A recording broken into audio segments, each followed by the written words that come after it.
Brooke Allen Watson is our Director of Qualitative Research, where she is responsible for the daily operations of our U.S. qualitative team. She has over 17 years of experience on qualitative market research and has our qualitative department sharing her specialties in online, in-person, telephone research, and any other out-of-the-box methodologies that keep market research interesting. Jackie experience conducting global market research. She spent the last 6 years focused on business development for our qualitative and quantitative teams, but also has an operational background, giving her an advantage when looking at all angles of executing a project. Joined Entry Global Research in October 20 and began as a marketing assistant focused on the Brazilian market. She soon moved over to working on U.S. studies, and in September 2018, she took over as a patient panel manager for U.S. and EU patient studies. In her role, she leads custom recruitment work and acts as a point of reference for project managers when it comes to patients. Our presenters will be taking questions at the end, which you can submit anytime during the webinar by using the Q&A function. If you have any technical difficulties, please use the chat function. Both of these options are available in the webinar console. I'll now hand it over to Brooke, Jackie, and Camilla to get started. Thank you, Monica. Here's our quick agenda for today. We all know someone who suffers from a medical condition, or maybe it's yourself or even a loved one. Patients and their medical care surrounds us. It's a part of our lives, and it's also an active part of the medical market research community. Today, we'll talk through the recruitment methodologies and 3 uses for patient recruitment, discuss the timelines, patient sensitivities, and partnership building. We should always be thinking of the patient-first approach. There's a lot to consider when designing your research study. Length of interviews should be concise, thinking of the patient's time, but also allow enough time for their perspectives to be heard while still accomplishing your research objectives. We generally say 60 minutes or less for qual and 30 minutes or less for quant. Methodologies also have to be considered with this target audience. Be mindful of the disease limitations when thinking about web-assisted interviews or traveling to a studio. These may not always be possible with a therapeutic area you're researching. If you have a collage or some sort of homework exercise, make it exciting. Allow enough time for the respondent to complete, and also have multiple options for returning, such as digital, by mail, and also consider making it not mandatory. You may also want to include any information of why the assignment is important to entice the completeness.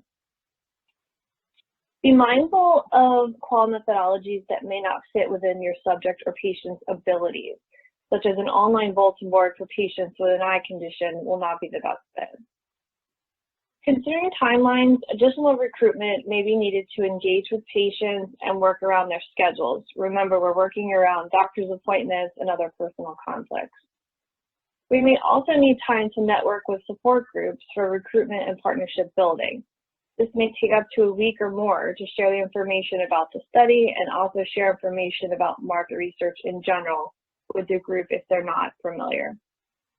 Be flexible. Build in and allow time for reschedules. Someone's not feeling well or is impacted by a treatment. It's the human interactions that we must be considerate of and have empathy. And of course, we also have to keep in mind our client's timeline and their budget.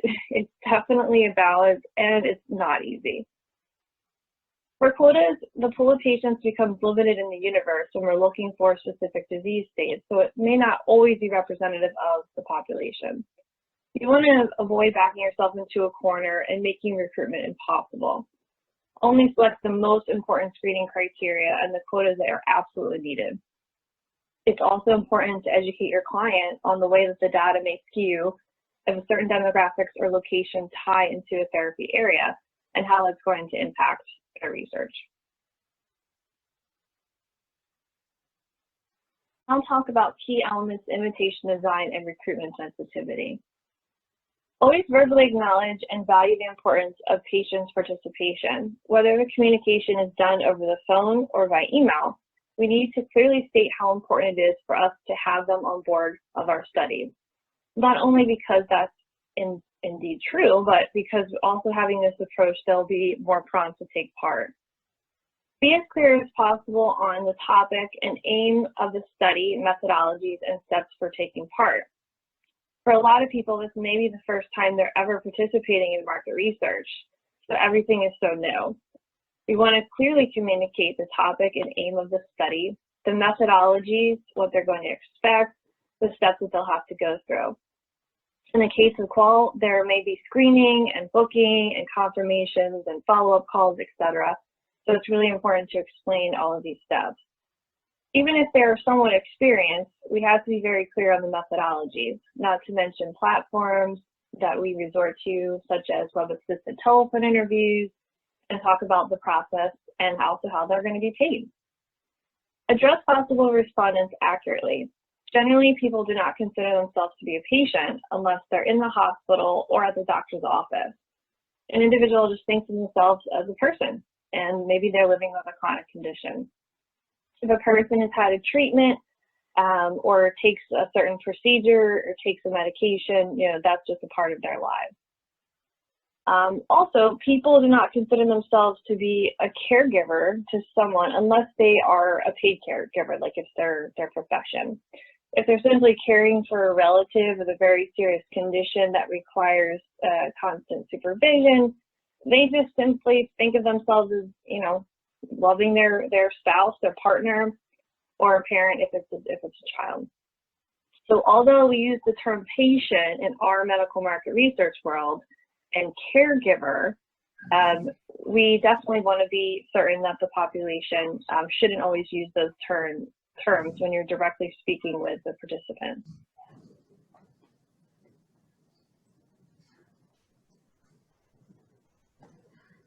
Thank you, Brooke.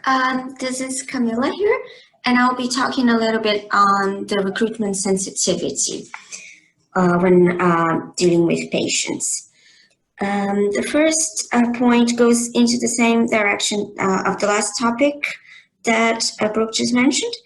The people we are looking for in patient studies, they are not just a patient. They are, first of all, a regular person, and they are not participating in our studies as a professional figure like the physicians and other healthcare professionals do. They are sharing their private, many times very sensitive experience, so we need to come across as trustworthy, show empathy, and be patient with them. I've heard from some recruiters in my team things like, oh, I've just spent 1 hour on the phone with a patient because on that day, that person wanted to talk about their journey. Especially when we're dealing with therapy areas such as cancer or rare conditions that deeply affect people's lives, it's again very important to acknowledge the effort of the respondent. These people are in an extremely vulnerable and difficult situation, and the fact that they are willing to take part in a study and spend, in some cases, over an hour speaking precisely about their condition cannot be overseen. It needs to be appreciated. Understanding specific patient challenges to scheduling, such as the fact that they need to attend medical consultations and also that they suffer collateral effects of treatment. It's also something to keep in mind. This is something Brooke already touched on. And we have had many cases of respondents canceling or not showing to an interview because they were feeling sick or drowsy after chemotherapy, for example. This shouldn't come as a surprise. It needs to be taken into account. We need to be prepared. For the same reason as Brooke also already mentioned, we should avoid long screeners and long interviews. This will hopefully help with recruitment and improve the patient's experience as well. Thanks, Camilla. Hi, everyone. This is Jackie, and I will be taking you through the support group process and partnerships. Something that we've been doing here at M3 has been building relationships with support and advocacy groups, both locally and nationally. As I'm sure you can imagine, or maybe have experienced before, building these partnerships can take time and patience and can sometimes take up to just a few weeks to make a connection with the right person to talk to you about potentially working together. A good example of this is a project we ran a few months ago on cystic fibrosis. It took just under 4 weeks for us to get in contact with a decision maker of the group to just start the conversation about assisting on a project. In the end, it was a big success, but it gives you an idea of what to potentially expect timeline-wise up front. So when you plan on utilizing support groups on a custom recruit or thinking of having them as part of your sample plan, just keep in mind that additional time may be needed up front to build either a new or onto an existing relationship. When we are looking for groups to partner with, more times than not, the groups we find ourselves reaching out to the most are those who are among the more difficult and or hard to reach patient types with the smaller population conditions.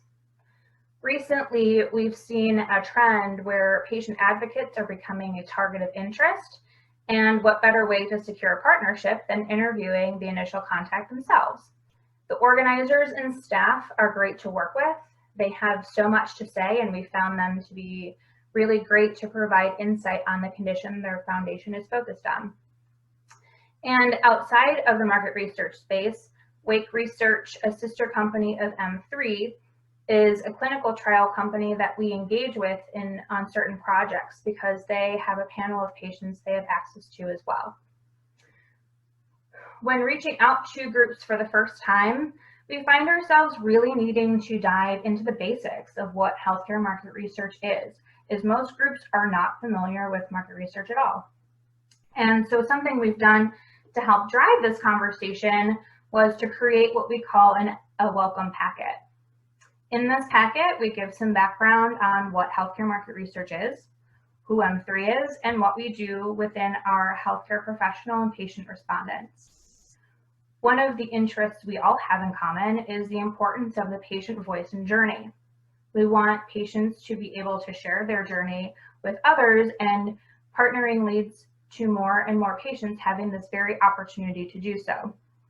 And finally, we want to make sure that we are transparent with our compliance and privacy policies.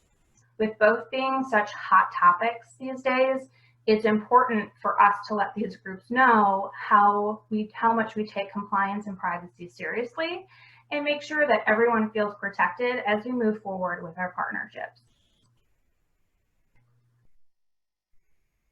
When looking at groups from a budget standpoint, we find that local groups are more willing to partner direct, and there are some key benefits to using the local groups. Local groups often have smaller donation amounts, and we often see the range being either a flat donation to post a link or ad on their website and or maybe their social media page, or we could see a cost per member referral.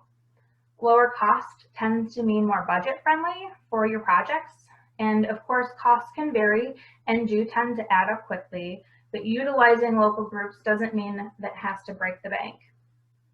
When engaging local groups, it makes sense for projects that may have the small to medium sample sizes, or if we need an extra boost to support our own internal panel invites. If you have a project local to a central location, we can search the area for any local groups that may be able to support the patient type that you're looking for. Now, of course, this may not always be an option. There may not be groups that we can work with that are local to a facility or maybe a market that you are doing your research in, but it is sometimes important, or sometimes our team can look into this in advance when scoping out a project. Another time to engage a local group is if you have an event such as interviews being done around a conference, or if you are looking to recruit patients at a walk or run specific to their condition. If you know that you'll be doing research in a select city or select markets within a specific therapeutic area, we can even source events with local groups in those markets to build a special panel to support your research.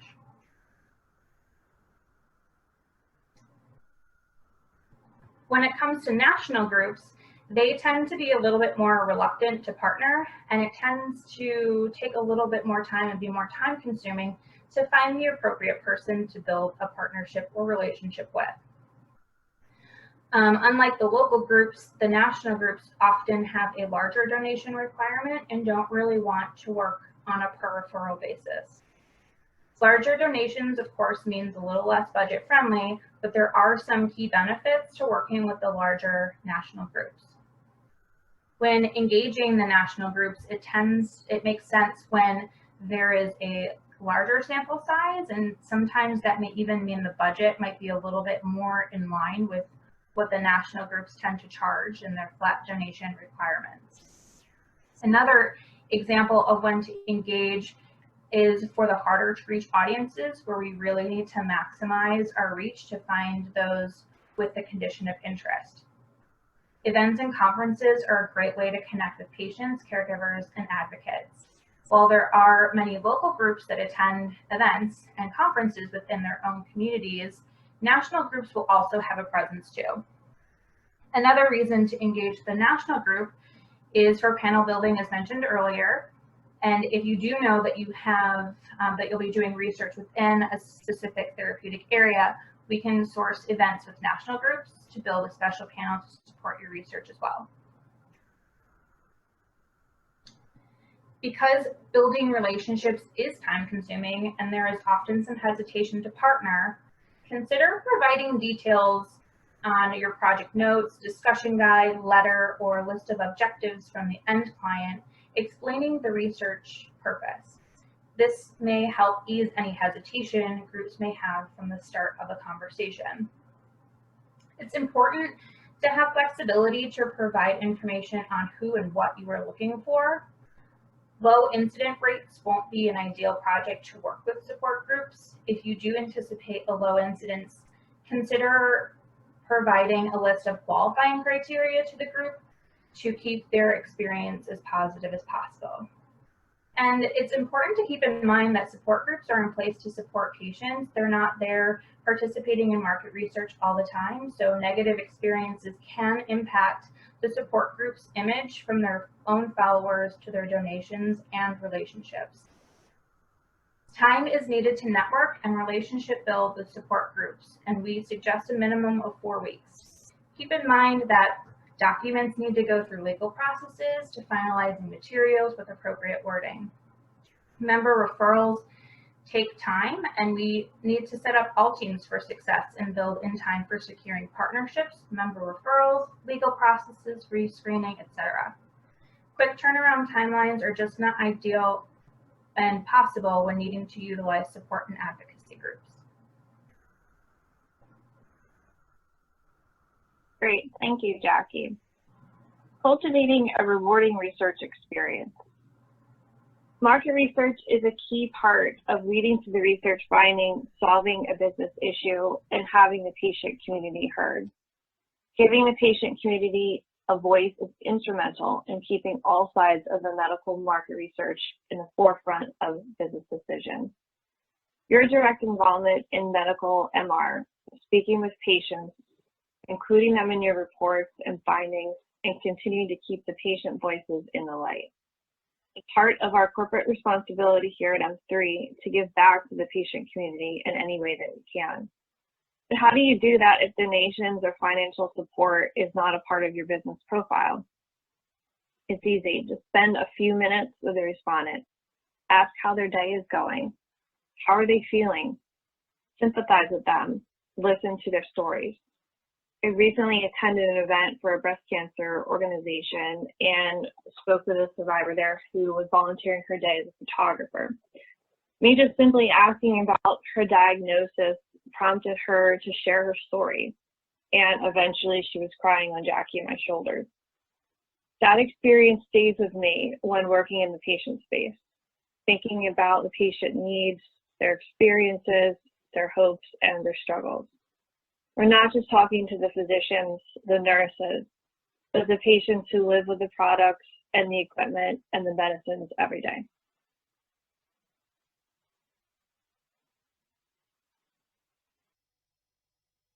Thanks, team. We do have time for a few questions. If you have not submitted one, you may do so now using the Q&A function in the webinar console. Before we jump into the questions submitted, I want to let you know you'll all be taken to a survey where we welcome your insight on today's presentation. We also appreciate your suggestions for future webinars to ensure we are covering relevant and useful topics. Our next webinar will take place on Wednesday, August 7th, titled An Alternative Approach to Qualitative Research, Combining Technology and Human Connection, hosted again by Brooke Allen Watson, and she'll be joined by Laura Haxton-Wild, our Head of EU Qualitative Research. We hope you'll join us. So our first question submitted was, what kind of timelines can we expect in terms of patient recruitment on any given project? This is Brooke. I can take that one. So generally we ask for a minimum of 4 weeks, especially if we need to engage with patient organizations. If it's something that we have profiled in our panel, then we can do a 3-week timeline. This is longer than normal qualitative timelines, and specifically because it's allowing for those reschedules, those unexpected things that may pop up in the patient space. Awesome. And the other question we have so far is, can you give us an example of the range in costs or donations someone can expect from local versus national groups? Hi, this is Jackie. I can answer that question. I think it's a great question. And just to give you an example, we were working on an epilepsy project where we wanted to work with a group, and we sourced a national group that had a minimum donation of $5,000 that just to engage them. And we found a local group that was a minimum of $1,500 to work with them on that project. So, you know, maybe it's not an ideal example, but it does give you kind of an idea of the different ranges. And of course, we see different amounts ranging from, you know, again, 1,500 to 5,000, but it could be more or less depending on the group itself. But just to give you a quick example. Thanks, Jackie. We did have another question come in. It says, do you have a list of advocacy groups with whom you have worked previously or have ongoing relationships with? I can take that one. So it's something that we were building on our side. I mean, obviously not every group wants to partner with market research companies. They are starting to catch on though, and know about our community and realize the benefits of partnering with us, because it's extra money for their patients to pay for travel, to pay for medications. So I think the more that they have experience working with market research companies, the more that they'll understand and be willing to partner with, you know, not only M3, but other organizations as well.